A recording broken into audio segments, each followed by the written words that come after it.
Did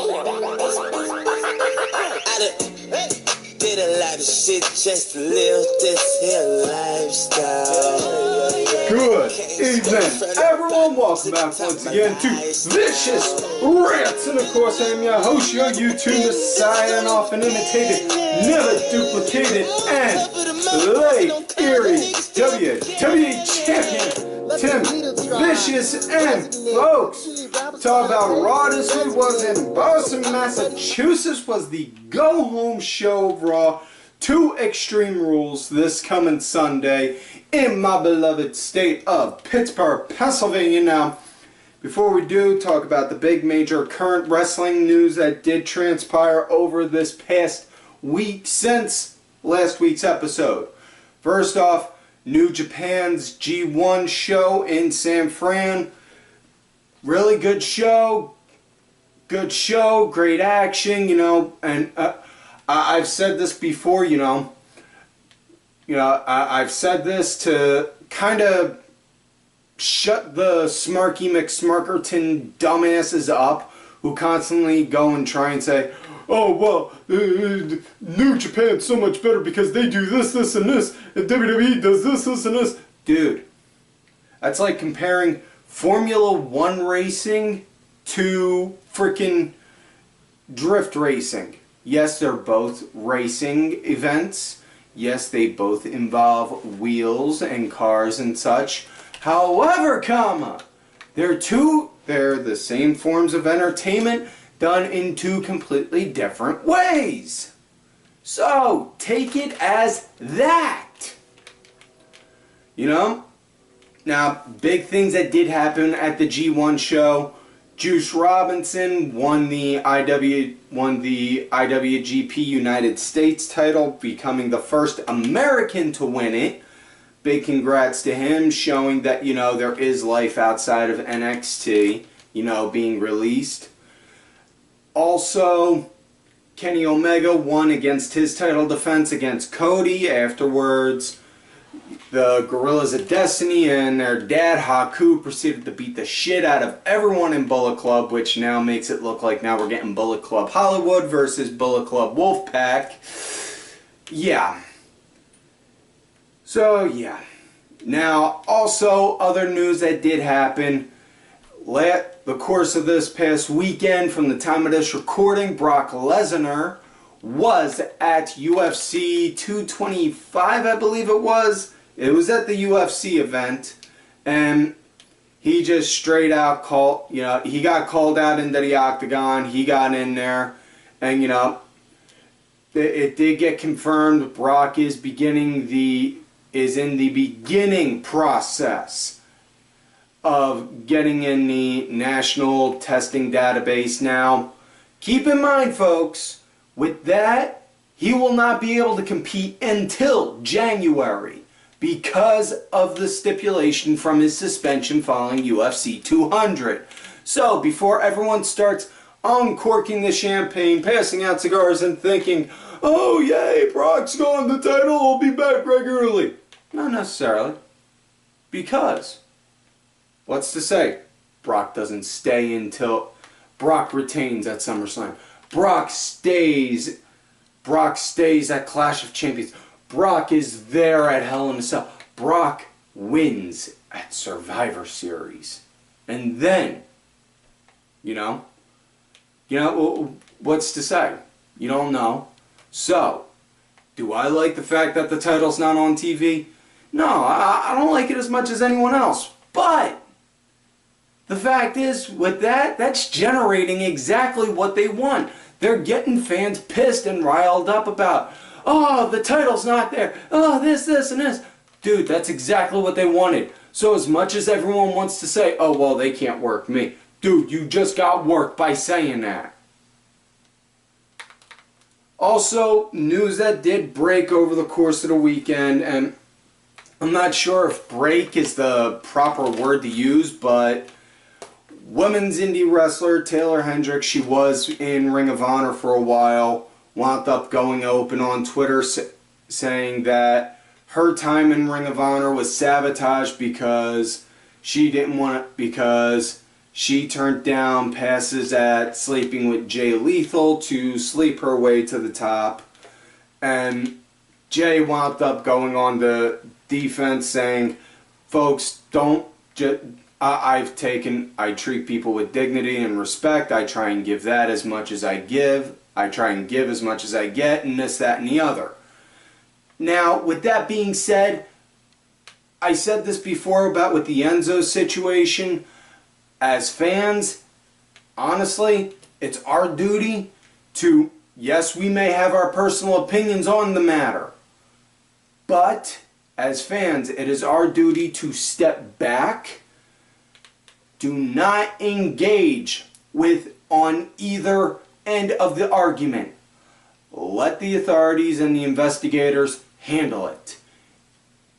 If we do, all it does is taint and ruin any chance of getting a proper and true explanation to any of it. That's it. So, that said, I'm not saying one thing or another about Jay or with Taylor on it. You know, I nothing but respect for both of them. You know, I'm sorry that this had to happen between them two, but you know what it is what it is. Hopefully, you know, the truth will come out. Now that said, now let's get into Monday Night Raw, Boston, Massachusetts, go home show, 2 Extreme Rules. And it's a pretty decent, okay build-up. I mean, you know, I don't know on how much you would... I mean, some people may go and say, oh, well, this show sucked. But, you know, for what it was, as a go-home show, hey, not that bad. Last-minute build-ups, such, you know, okay. Started off with showing clips from weeks prior with Roman and Lashley. And then... it going to live feed, Roman walking out, and then Lashley just stopping him like, you gonna do something? He's like, I'm gonna go out there and I'm gonna speak my piece. Roman saying, I'm gonna go out there and speak my piece. Lashley looked at him like, I dare you to call me out there. Basically. So Roman goes out, speaks his piece, and then calls Lashley out, says, I want your ass now. Lashley comes on down, and then them two proceed to start brawling, and Kurt tries to separate them, no luck, calls out the entire locker room, that don't work, and yeah, it don't work. They get separated, then they go back at it, they get separated, they go back at it, and to the point to where everyone is pulling Lashley back, and Roman does a stage dive over the top rope to take out everyone, and then as he's walking away, he's like, now you know what, I'm not done yet. Goes back, takes one more shot at Roman, takes one more shot at Bobby, and then goes back. Now, honestly, if it was a legit shoot fight between Lashley and Reigns, man, my money would be on Bobby Lashley, because if y'all seen his fights in Bellator, you know, the guy could be a fucking serious ass-whooping machine if you put him in that. You know? Now, that said though, now moving forward, first match of the night, they go from that into women's tag action. Alexa Bliss, Mickie James going against Nia Jax and Natayla. And, you know, to answer some of the questions that I saw creep up on my Twitter timeline, people were saying, oh, well, what is it that makes Nia and Natayla being friends right now?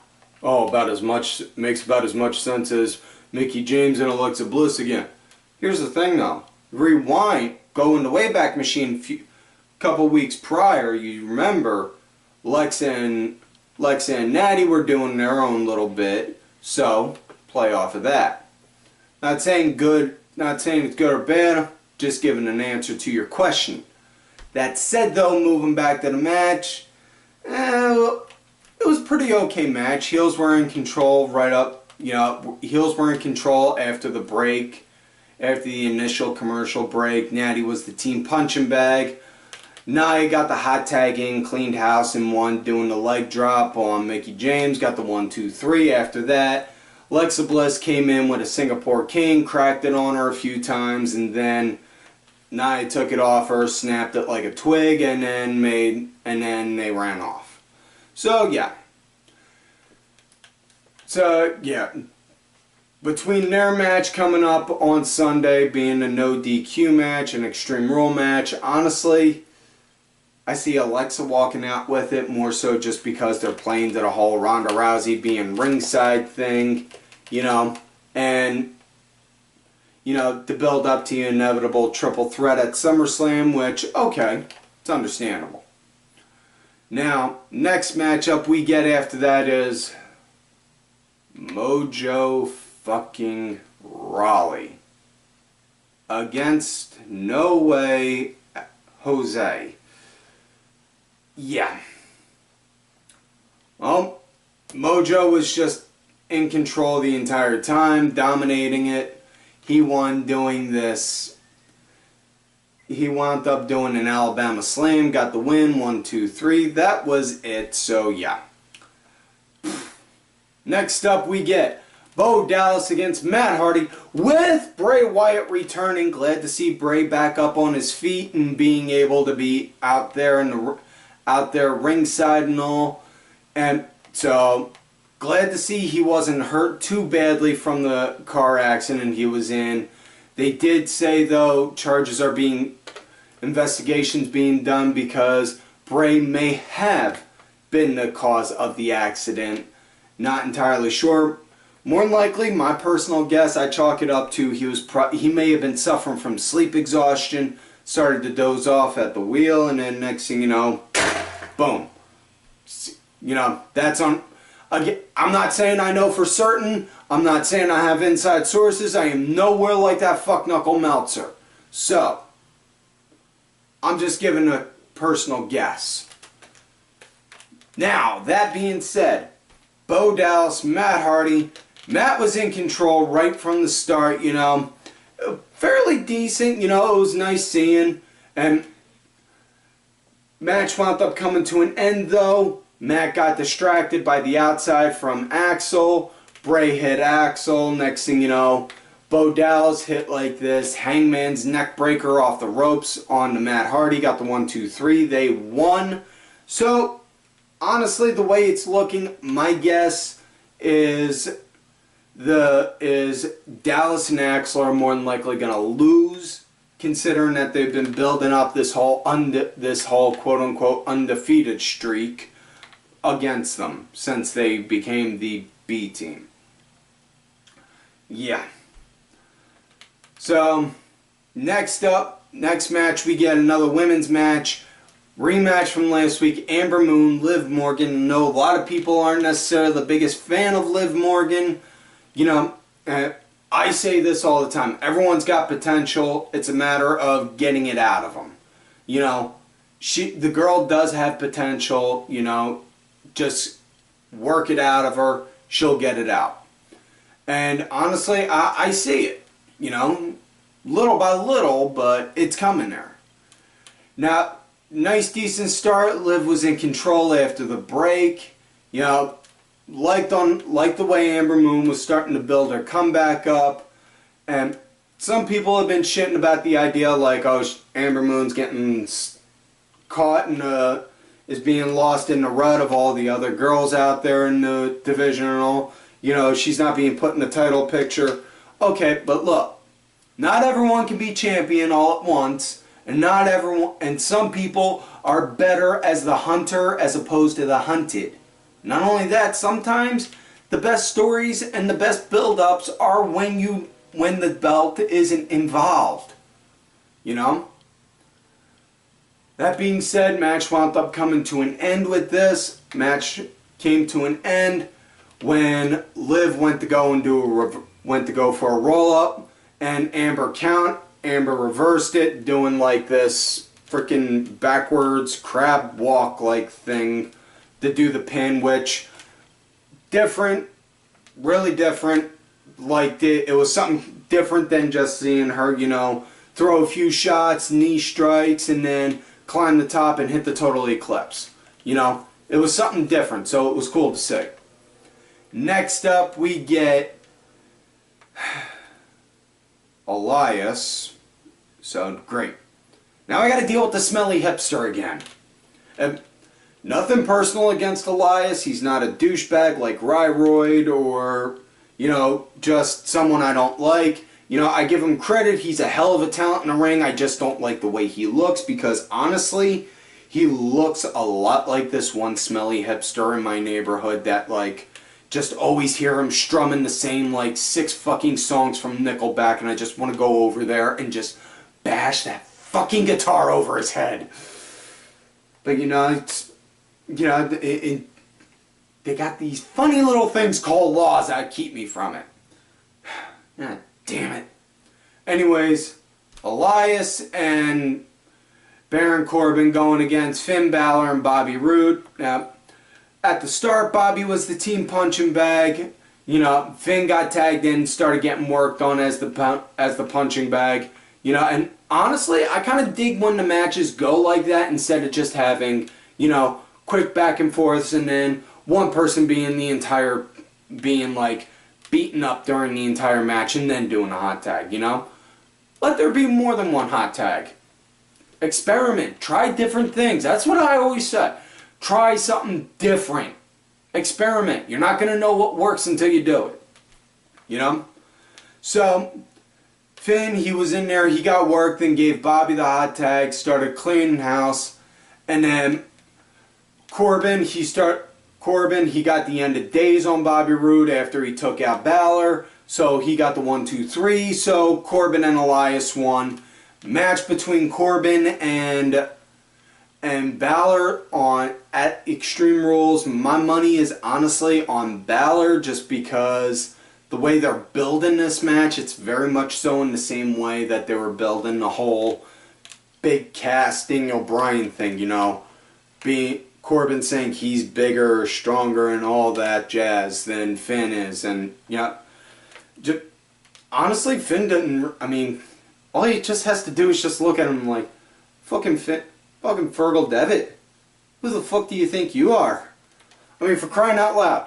Founding father of Bullet Club, former IWGP Junior Heavyweight Champion, fucking Japanese Armani model. The man could just go and do like the Fonz and get any girl he wants. He's got freaking, he's pretty sure he's got like fucking 24 abs, you know? Just, yeah. Anyways, next up, main event of the night and match of the night. Seth Rollins, Drew McIntyre. This came to be from Seth cutting a promo earlier on, talking about on how he's going to win the Iron Man match between him and Ziggler. Started throwing out some cheap shots at Drew, and then issued a challenge to Drew. Then Angle made the stipulation to McIntyre that if Seth wins, you, Drew, are barred from ringside during their match. So, yeah. Now, as far as the match go, really liked it. Really liked the way Drew was playing the power game, you know? It was very much so nice to see in that sense of he wasn't playing that overbearing, big guy, giant muscle game, you know? He was just playing that freaking I'm big, I'm jacked, and I'm pissed kind of game where, you know, I mean, we all know at least one person that's like 6'4", 6'6", and like freaking built like a monster. You're just like, yeah, you don't want to piss that motherfucker off. And if we don't know someone, we know someone that does know someone like that. Okay, maybe I may know a few people like that, so, and there also may be a reason why about 40% of my paycheck each week goes to those guys. That's a story for another time. But yeah, back to this match. You know, like the way Drew was playing the power game on Seth and for most of the match. Really liked on how right as Seth kept trying to build a comeback, Drew had an answer for pretty much everything he kept throwing at him. It was really, really great, really good storytelling in the match. Also, I give a lot of shit on Ziggler. Sometimes it's deserved, sometimes it's not. But this time I'm giving him praise because the way he kept acting outside the ring, like constantly freaking out, trying to cheer Drew on and all that shit. Very well done. That was like a little garnish on top of the steak. It if you will, on that. But yeah, it was really good. Match came to an end. Seth, he was trying to get the detonation knee and the curb stomp, wouldn't work. Eventually McIntyre hit the Claymore kick, 1, 2, 3. It was clean. After that, yeah, that was it. That was the show. Good night, everyone. So, honestly, between Seth and Ziggler, I could see that one going either way. As far as the match between Styles and Rusev, I think Styles is going to win, but it's more so going to be Rusev's coming out party, in a sense. Like, alright, you want to show that you're a big guy, show it with Uncle Allen. As far as with Jeff Hardy and Nakamura, I see Nakamura winning it. Also, they did also announce on Raw, they are doing Kevin Owens versus Braun Strowman in a steel cage match. That one, I could see Braun Strowman winning. You know? So, yeah, that is it for this week's show, folks. So, like on normal, do not forget to like the video, subscribe to the channel, go back, watch some of the other episodes. Make sure y'all look for me on my Twitter at TimVicious. Do also have another account, Tim_Vicious. Go on there if I'm getting ghosted on Twitter or if I get put in Twitter jail.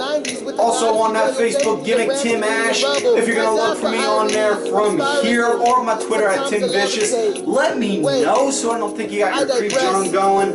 Also, folks, do not forget to follow all of these cool-ass cats right here on that Twitter, Axel Mulligan. Make sure you check out Axel's newest project, Wrestling Review, where they talk about British and European wrestling. Kenny Killer, my two good brothers, I am Danny Sunday, and Oliver Ben, who's the executive producer for this show. Make sure you check out his music. It's out there on iTunes, Spotify, and such. Details are down below. Also, make sure you hit Ollie up for one of these Ollie Rewind shirts. Show the man some love and support. Cranky Grandpa, Aaron _DeBoer, and Dazzy MWP. And folks, like I always tell y'all, you love me, great, you hate me. Fuck you.